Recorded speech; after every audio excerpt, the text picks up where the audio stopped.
back to the sideline. So, I want to go over a few things today. First of all, we want to talk about the injury report for both the Baltimore Ravens and the Dallas Cowboys leading up to tomorrow's matchup. Typically, I want to do this on Friday or Saturday, post it no later than noon on Saturday just to kind of get the information out there. But then we're going to kind of go into a few other things that I'd like to touch bases on. So, obviously, we want to start off with the injury report. The Baltimore Ravens, I'm going to ruin some of these names if I'm not careful. Amave Laulu, offensive tackle, is ruled out. They sent Rasheen Ali to the injury report, and all three, Nate Wiggins, Deontay Hardy, and David Ojabo, is questionable. So there's a possibility that you get those three in the game, but then again, there's also a possibility that come game time, one or more of those people could be ruled out. Mozzie Smith for the Cowboys is listed as questionable. They said that it's promising he could play, but they're not ruling it out that he could be out for the game.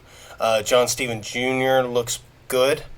He was in limited practice this week, so there's a possibility that he could go in for a depth role, like a backup tight end role for the game. Jalen Brooks is questionable but promising.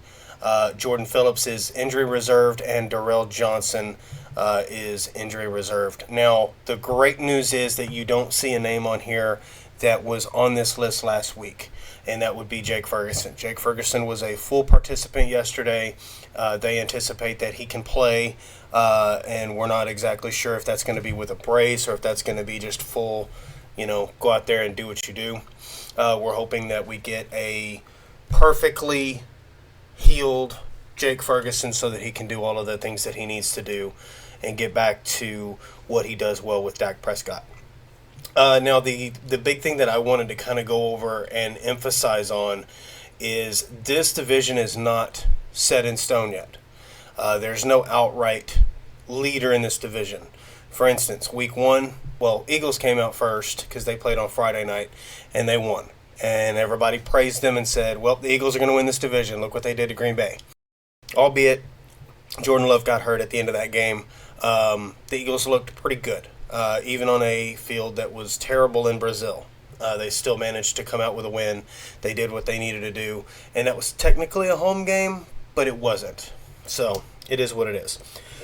Then you move on to Dallas beating Cleveland.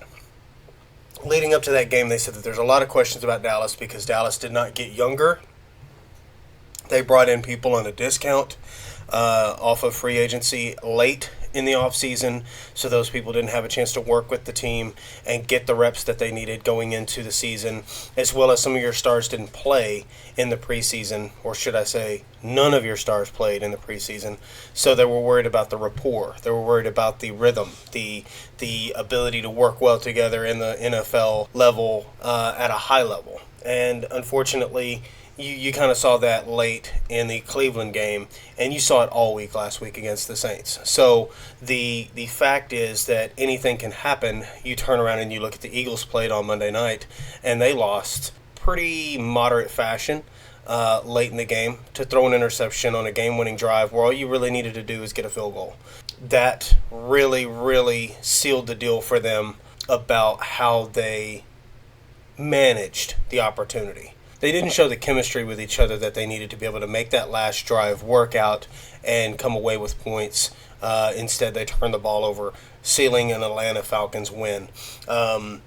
Albeit, we did not do anything worth watching against the Saints, and at least the Eagles performed at a decent enough level that they had an opportunity at the end of that game to win.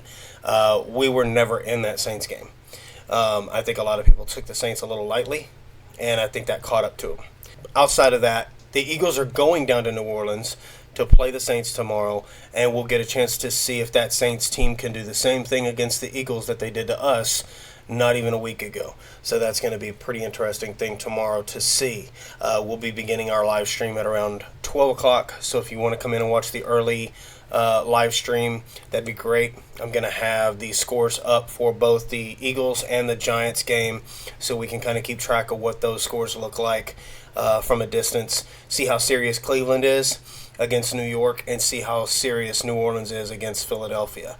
Now, We're going to talk about the standings, and I want to say this right off the top, and the reason why I kind of opened up the last segment with this division is not sealed. It's not written in stone, and Cowboys fans need to kind of get off the ledge a little bit, back up and take a step and take a breath.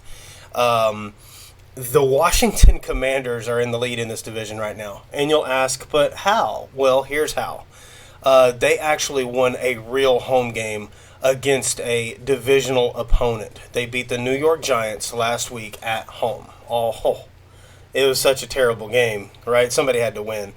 But the fact is they won a home game against a division rival, which put them in the first place spot. It's week 3, okay?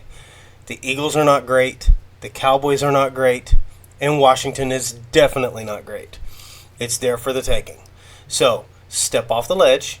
Okay, you'd rather take a complete debacle loss in week 2 than to take it in week 13, week 14. Remember what we did last year in week 13 and 14, and how people were saying, "Yep, that's going to be it. These guys are going to get into the playoffs and go right back home," because of what you showcased at the end of the season. And Jerry kind of alluded to that this week when he talked to the team over there at 105.3 The Fan, the Sean and RJ show. He spoke a little bit about it, and he said, look, I am in no way worried about what we're going to be later. He said, I would gladly trade some of these spectacular, meaningful wins during the regular season if it meant that we could have drastic success in the playoffs. Trading one for the other is not possible. However, I do understand what he's saying. Get your ghosts out of the closet now. Find a way to eliminate the contingencies now so that, shout out Jesse Holly, eliminate those contingencies now so that you have that ability later in the season. You've seen it all. You've done it all. And it's still something that you can work on. You've got plenty of time to correct these issues. Now, here's the other side of that. We've seen this team have issues early and not manage them correctly and not change those issues and work on those things and fix them. We've seen them kind of say, okay, well, that won't be a problem next week. We'll be fine. And then they go out and they string 3 or 4 good wins together, and then that issue pops back up again. The reason why is because they never truly fixed it. They went around it. If you go around an issue and you don't go into the issue and fix it, that issue still remains. It'll be there again later. It's kind of like, hey, you know what? I don't have the money to pay my electricity bill, but I got to pay my water, and I got to pay my gas, and I got to pay my mortgage, and I got to pay all these.